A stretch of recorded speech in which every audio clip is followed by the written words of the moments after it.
அகர்வால் கண் மருத்துவமனையில் ஓணம் பண்டிகை கொண்டாடப்பட்டது. கேரள மாநிலத்தின் மிக முக்கிய பண்டிகையான ஓணம் பண்டிகை வருகிற 5ஆம் தேதி கொண்டாடப்படுகிறது. இதனை முன்னிட்டு நெல்லை மாவட்டத்தில் வசித்து வரும் கேரள வாழ் மலையாள மக்கள் ஓணம் பண்டிகையை கொண்டாட தயாராகி வருகின்றனர். அதன் ஒரு நிகழ்வாக வண்ணாரப்பேட்டை டாக்டர் அகர்வால் கண் மருத்துவமனையில் பணிபுரியும் கேரள மாநில செவிலியர்கள் மற்றும் மருத்துவர்கள் ஓணம் பண்டிகையை அத்தப்பு கோலம் போட்டு சிறப்பாக கொண்டாடினர். இந்நிகழ்ச்சியில் அகர்வால் கண் மருத்துவமனையின் மண்டல மருத்துவ இயக்குநர் பேராசிரியர் டாக்டர் லயனல் ராஜ் கலந்து கொண்டு கேரள மாநில செவிலியர்கள் மற்றும் மருத்துவர்களுக்கு வாழ்த்துக்களை தெரிவித்தார். நிகழ்ச்சியில் மருத்துவமனை ஊழியர்கள் பலர் கலந்து கொண்டனர். ഇത്തവണത്തെ ഓണം ഞങ്ങൾ തിരുനെൽവേലി അഗർവാൾ ഐ ഹോസ്പിറ്റലിലെ എല്ലാ സ്റ്റാഫ്സും ചേർന്നിട്ട് അടിപൊളിയായിട്ട് ആഘോഷിക്കുകയാണ്. അപ്പോൾ എല്ലാവർക്കും ഞങ്ങളുടെ ഹൃദയം നിറഞ്ഞ ഓണാശംസകൾ. ഹാപ്പി ഓണം.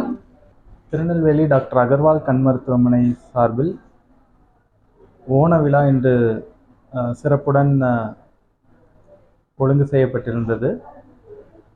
அகர்வால் கண் மருத்துவமனையில் எல்லா விதமான ரீஜனல் ஃபெஸ்டிவல்ஸ் மற்றும் நாட்டுப்பற்றை மேம்படுத்தக்கூடிய காரியங்களில் ஒரு ஃப்ரீடம் கொடுத்து வருகிறோம். இன்றைக்கி ஸ்டூடெண்ட்ஸும் ஸ்டாஃபும் சேர்ந்து ஓணத்திருவிழாவை செலிப்ரேட் பண்ணியிருக்கிறாங்க. இப்படி Pongal, Christmas, Deepavali, independence day எல்லாத்துலேயுமே அவர்களுடைய ஈடுபாடு இருக்கிறது மிகவும் பெருமையாக இருக்கிறது.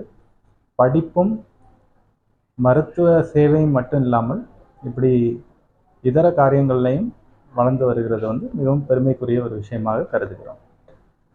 I wish you all a very happy Onam, a year filled with prosperity, happiness and good health.